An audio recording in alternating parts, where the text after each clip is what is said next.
Welcome, welcome, welcome. We are here with the Savoys, and it is fabulous. I'm very excited to welcome, welcome, welcome.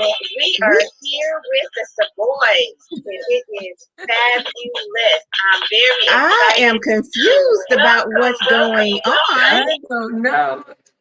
Oh my goodness. Listen, that was some technical difficulties right there. We are laughing because before we got on this call, we'll talk about that offline, but it's been that kind of day. I'm not surprised.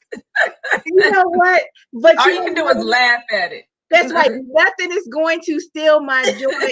Nothing is going to steal my joy. I was like, wait a minute, how come I'm hearing oh wow, that is fed. Listen, I'm gonna call that fantastic, and I'm gonna call it up to joy. Right there, you go. Count it all joy. Exactly. So I am here with the wonderful Savoys. Actually, I cannot tell you how much I appreciate them and how thankful I am. They have taught our community so much.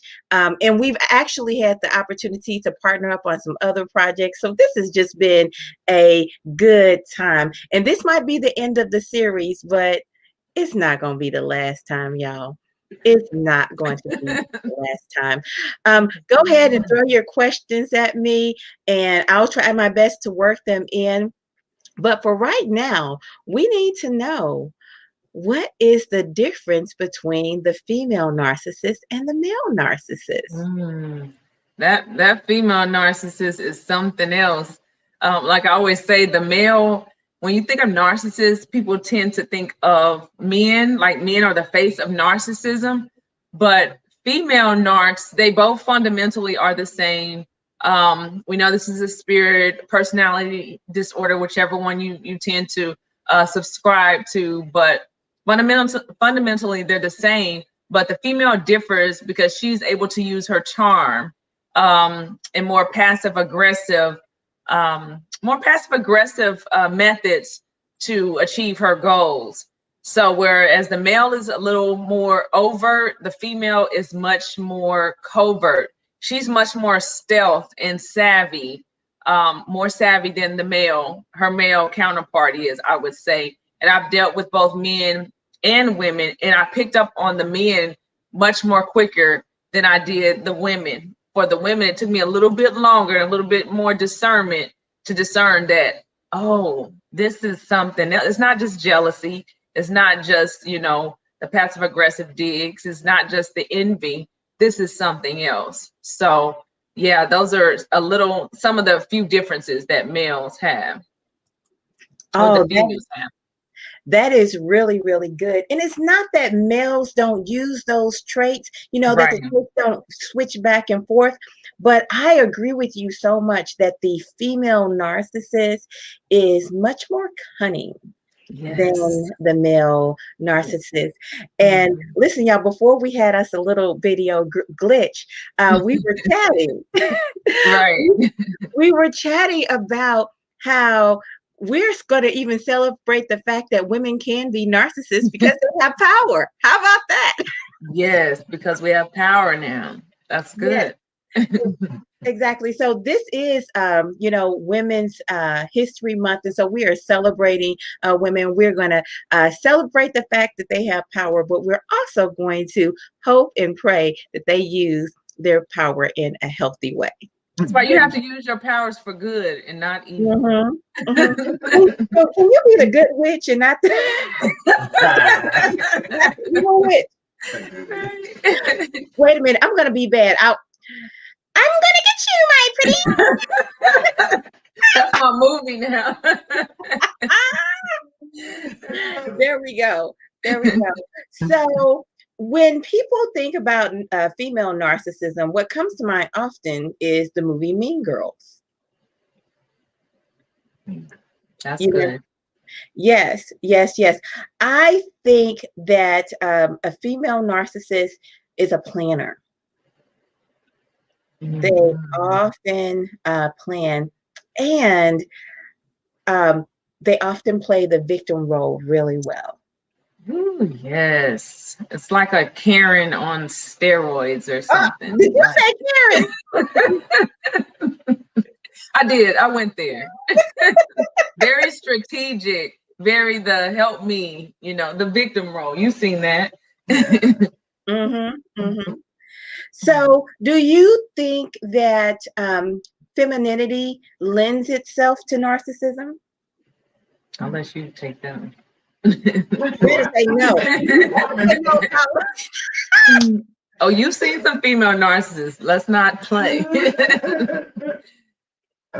Yeah, the female narc. I just think that the way she operates is it's just different.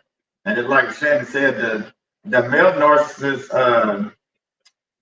The way I see it, they just more upfront. You can see them coming. So the female narc, with her sexual, tendencies and the way she rolls and things like that, it's just gonna be different. So when you encounter them, and then like you said, also Erica, like playing the victim. So I'll give you a quick scenario, like in the military or any place of business. When you have a bunch of men, you have one woman. If something happens to that woman, all the men are going to cater to that woman. Something happens to that man, everybody's going to look at him and get your butt up. So it's just a little bit different. So it's the same thing with the female narcissist. When she's in a position like that and there's a bunch of men around, she's able to control way more men because she's the only one, in that area. So yeah. I'll tell you something interesting, and it goes back to a conversation that you and I had, Solomon. Female narcissists tend to use, I am going to help you. They will pull out that motherly card or even that sisterly card, whatever is appropriate. I'm helping you, but really that help is control. Yes. Yeah. Oh, that's a good point. And we see it even when I look at the female narcissists that have been in my life, they always come in disguised as the mother role or motherly, and that's to disarm you. So nobody thinks of, if you're or older woman, or you don't even have to be older, but if you just come in there, I'm just here to help you. And and it's disguised and it's packaged and disguised so well that it disarms you. And you're like, oh no, this person is just here to help. But that's just so they can get in there and learn you and learn your secrets. So then they can use that as a little narc insurance later when you're starting to pick up on what's going on. Oh, Shannon, you come up with the terms. Did you say narc insurance? Yeah, that's just, I'm gonna be a little nice. I'm gonna cook you some meals. I'm gonna help you, and then that's just down payment for when I act up and my mask slip. You're gonna be like, well, no, this woman helped me. This woman cooked for me. She's so nice. She's so nice. Exactly. And so I do not want to give female mentors a bad name, because the reality is most people are not narcissists, and most people who are offering you help are not narcissists. This is however, you must, early on, you can detect it by the smell of manipulation cooking. That's good. The quid pro quo, the this for that. Remember when I did that for you? Yes. It's a lot of that. It's a lot of guilt. The female narcissist loves to use the guilt card or the shame card, because now you're feeling, well, dang, she did do this for me, so let me do this for her. Just like you said, the quid pro quo, very much so. So now you feel obligated in a sense of, a sense of guilt, because they play very much into your emotions. So absolutely. And then here's another sign. The unwanted help. When they are helping you in an unwanted way. I'm going to tell you who comes to mind. Do y'all remember that television show, Everybody Loves Raymond? Yes. The mother. Oh, you know what? That's good. We love to look at shows and be like, because now we see it, and once you have those experiences, it's like, oh, okay. She, like, you're not supposed to diagnose. They say we're not supposed to diagnose, but I discern, I'm like, oh, okay. Absolutely. Mhm. Narcissism does not have to be a medical condition. It's, there's that dark triad. Yeah. You have, narcissism, and then you have psychosis, and then you Mhm. have oh my goodness, Like the Machiavellian. BPD or the No, Machiavellianism. I'm talking oh, about the okay, dark yes. triad. Mhm. Okay, so that dark triad is not Mhm. meant to be medical. It is meant to connect intellectually with the personality That's disorders right. that in the toxicity Mhm. um, of, of narcissism and manipulation, things of that nature. So it's really just a way for us to Yeah. guide our own minds and categorize things.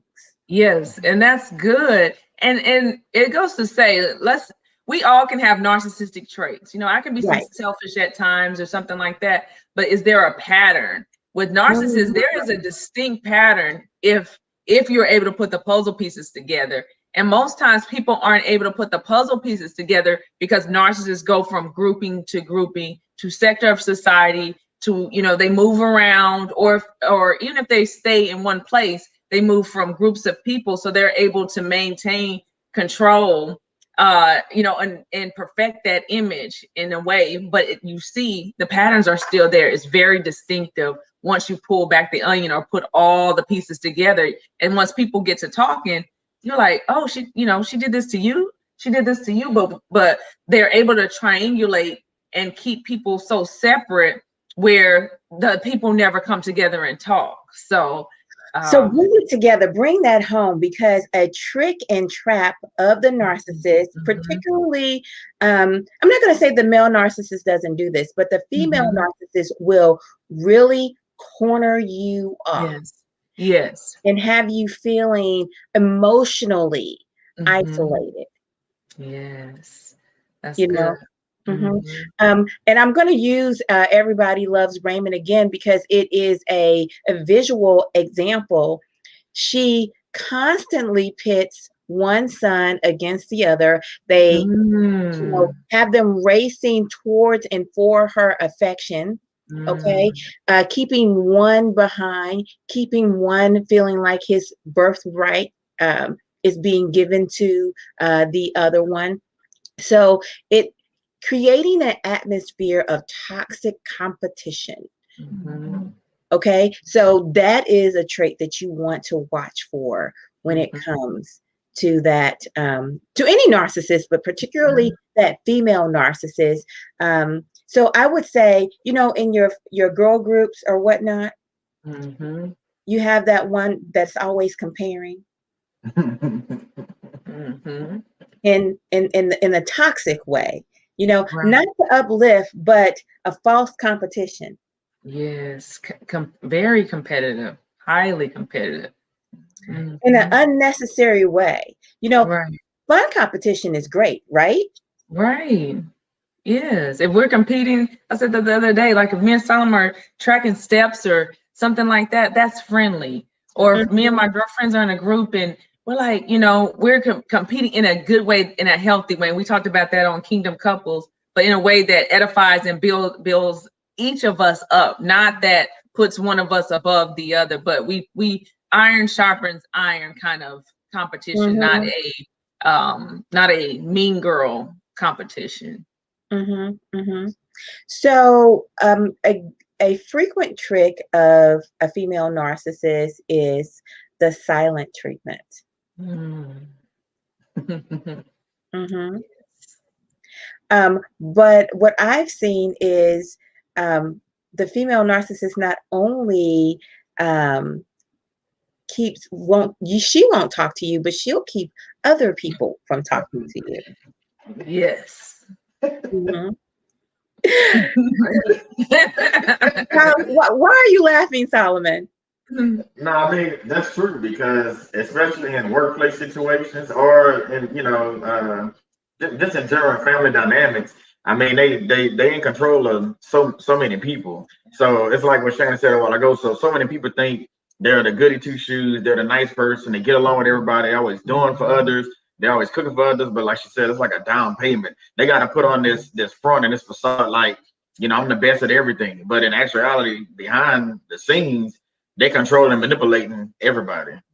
So they playing that typical puppet master thing, like they controlling you, got you doing this over here, they controlling this person, got them doing this over here, and then when they don't want y'all to talk to each other, they'll just start a room in between all of y'all, and then y'all don't get, you know, everybody sitting back like, well, you know, and then and what it comes down to is communication.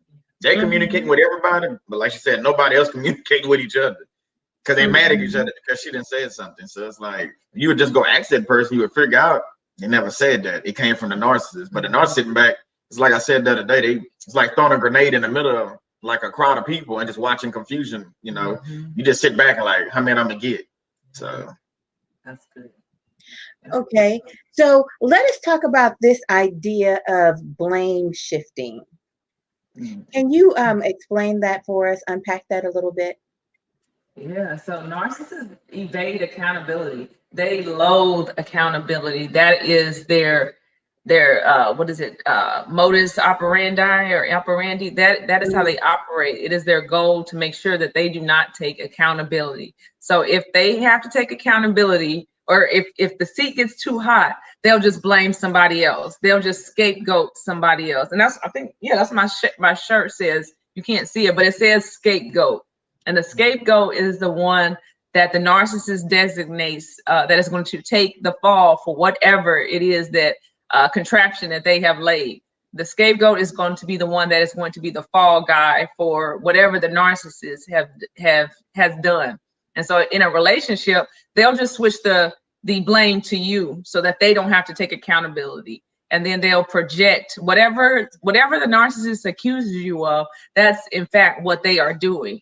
So it's really a projection, like somebody said, is really just a confession of what they're doing. And that's so that they can blame shift and not take accountability for the things that they have done or said, so that someone else can do it. And the sad part is most times in a smear campaign or whatever, people will believe the narcissist. So it's tricky because of everything that they've, you know, because of all the image and facade and control and down payments that they have done. People will believe them, and you'll get the blame.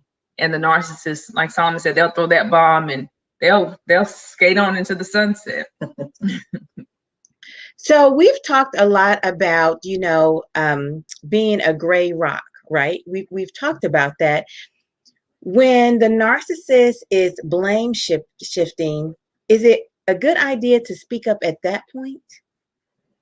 And what should be said? I think it depends on the situation. It depends on how emotionally involved you want to get in with that situation, in my eyes, because it can go one or two ways. You can get involved, right, like you said, right when they say that, when they start doing that, and then you might, you know, end up going a little bit further than what you need to, or you can just go, like we said, gray rock, and you just let it go. Because if they going into the smear campaign, it's going to be a smear campaign no matter if you say something or not. So you're going to get that backlash no matter what. So to me, it's like it's you got to pick your poison, choose your battle, which one you want to do. Yeah, I think if you're able to be calm and collected, like if you've dealt with them, maybe you're able to be a little more calm and savvy. And like we talked about in our last session, you know, you can kind of try to nip it at the bud with some people and just speak up and say something. But if you're emotionally charged and it's too much for you, then, you know, you probably have to just walk away because you won't be able to do gray rock. You won't be, not if you're too emotionally charged. And that narcissists love when you're emotionally charged, because that's their playground. So when you're really invested in a situation, let's pretend as if the narcissist is your mom or your sister, someone that you love. What is your best move? Because these relationships are so entangled. What's your best move at that point? So I'm looking at the female narcissist within a family setting. Oh, I can speak to that. I might as well just be honest. This is, you know, kind of keep a real conversation. I'm in that situation. My mother is a covert narcissist, and I just realized that about a year ago. I went no contact. So that's how I decided to handle it. That's what God showed me, scripture after scripture. and he gave me peace about the situation. So I had to come to terms with, I can never change her. I'll never be able to get the love that that she is supposed to give as a mother. So it's like trying to get blood out of a turnip. It's like trying to get, you know, sun from the moon. It's not gonna work. You know what I mean? So I had to come to terms with, it's not, it's in this case, it's not me. Nothing that I could do is going to change her or make her love me or be the mother, you know, that God said she is supposed to be. So now it's up to me, because I can't change anyone. And God gave us all free will to do as we want. So if she wakes up in the morning and wants to be a narcissist, like you said, she can do that. She has every right, and I have every right to walk away from a toxic relationship. So that's how I handle toxic relationships in my family. I walk away from them. You know, after I see that I've done everything that I can do, I leave it in God's hands, and it's peaceful that way. So, and Solomon, you may handle it different. Mm-hmm. You know what, Shannon, I just want to thank you for sharing that with us, because, you know, admitting those things about our family, it's hard. It is really, really hard. And so I celebrate you for sharing that with us. And I definitely think you are very brave in that. I'm not going to say, well, my father is manipulative, but I would call him more Machiavellian, because and so he does have those narcissist tendencies. But what I realized when it came to him is that I simply was not financially or emotionally safe. So like you, I did just leave that be, but we weren't ever really that close anyway, because he did not, play a strong fatherly role. So that was different from me. I sense from you that you had great intimacy with your mother. And so it was like a ripping away of a part of you. Yes, exactly. And we had an ungodly soul tie. When I look back on it, it was a relationship that was founded in control and manipulation and a lot of lies. And when I went to, when I realized, as you get older, you realize things, and God starts to show you things, and and then I go and I'm just thinking, okay, we're gonna have a conversation about this. But no, not it was everything that we talked about. It was the blame shifting. It was the gaslighting. It was I'm crazy. It was all of those things that I know I'm not. So yeah, I had to. But yeah, I thought we were very close, but we were actually enmeshed. We were, and if you know anything about narcissistic families, it looks like you're close to the outside world. It looks close, but inside it's very dysfunctional and a lot of crossing of boundaries or no boundaries at all. And that's, when I look back at it, that's how we were all of my life. And that was all I knew. So I thought we were close, but God had to show me that it's not close. It's very much dysfunctional. And that's not how he called me to operate. So I have choices to walk away. Absolutely. You said my favorite B word, girl. What's boundaries. That? Boundaries. Boundaries will save your life. Yes, because sometimes it's not feasible or reasonable for everybody to just go no contact, but you can institute new boundaries. And the way to do it is not to say, you can't do this anymore. You can't do that anymore. Show them better than you can tell them. Right. Oh, Solomon can speak to that. Take us home on that. What you got to say, my friend? Yeah, boundaries. You have to set boundaries like in everyday life. Even as husband and wife, you have to set boundaries. When you have times when you want to do things, like me, I'll go as simple as playing the Xbox. So that's a boundary. Like I'll go upstairs and play the Xbox. But speaking as narcissists, like female or men in your family, setting those boundaries are a must, because if you don't set the boundaries, this is my thing. You have to set the boundary, then you got to hold yourself accountable. Because I think a lot of times what we do, we'll set the boundary, and we did a good thing. Like we'll set the boundary and tell the people, hey, I appreciate, you don't call me past 9 p.m. or whatever the case is, whatever the boundary is. you know, you'll set that boundary, but then you still allow them to do it when they call you or things like that. So that's the problem. You know, everybody can set a boundary, but the problem is, you know, can you hold yourself accountable, and then maybe appoint somebody, like I said that before, appoint somebody to hold you accountable for these boundaries. Because the boundaries, like she said, it might save your life. Certain boundaries, you know, not having certain family members come to your house. You have to go no contact with some family, and then sometimes you have to go, you know, boundaries. So it's just depending. But one of them boundaries might be not coming to my house. You know what I'm saying? If we that we're not friends or we really not family anymore, why are you popping over my house and things like that? So those boundaries play a key role in knowing, you know, when to set them, how to set them, and holding yourself accountable. I think are three things that you have to do with a boundary. Because if not, you're going to end up in a situation, and all you do is hurt yourself at the end of the day. Because you're going to set that boundary, and then when they cross it and they're going to do it again, you're going to be mad at yourself, like, man, I should have said something. Yeah, you should have. So my thing is stand up for yourself and go ahead and say, you know, we already had, you know, this discussion about this boundary. And if they don't want to uphold that boundary, well, now you got to make a decision. Now you have to go probably no contact, or you go have to probably just no contact, be honest with you. I mean, what else you gonna do? I'm not gonna set another boundary for the same boundary I just set. I mean, what are we doing? There you go. Well, you know what? I just love the practical example you gave with the phone situation, and I'm just gonna walk that out a little bit so we can see how it looks and how it could look. Okay, if I say, okay, Mama, don't call me after 9 o'clock, whatever it is, and then repeatedly this person keeps calling you at 9:30, 10 o'clock, 11:30, 1 and 2, chit chat about whatever. If you pick up the phone and say, didn't I tell you not to call me? You are being you're being ineffective. You are going against your own boundary. Don't do it. Okay. If then you call them, if you don't answer, but then call right back in the morning and say, hey, what did you need? You called me, last night, but I told you don't call me, don't do that either. The thing to do is when they call you after 9, don't answer the phone and keep moving on. Right. Right. They're telling you how they feel about your boundary. Exactly. Then let them circle back around and call you at 6 o'clock at night and tell you.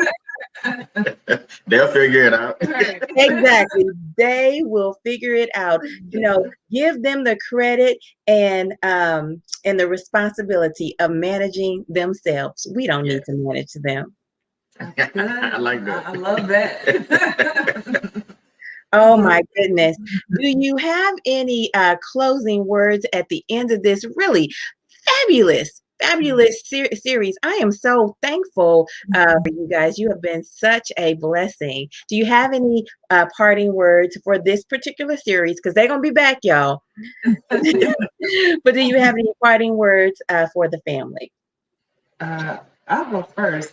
Narcissistic relationships, they're hard to navigate. And when you see these things, it's hard to navigate. So just understand, like Erica said, it's not up to you to manage another grown person in any way, financially, spiritually, emotionally. So, but narcissists, they will put it on you where you feel like it's your responsibility, but it's not. So the power really lies within us to do and make choices that are best for our emotional health. So you have to do what's best for you. And that may be no contact, low contact, gray rock, whatever that is.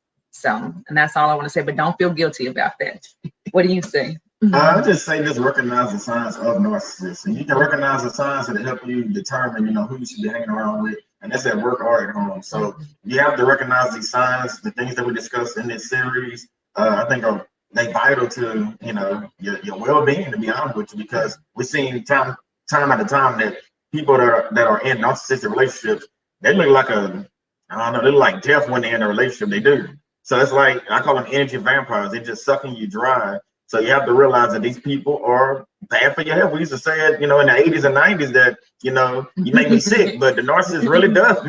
They make you sick, for real. So you have to realize that, and, just stay away from these people and just, realize how they operate.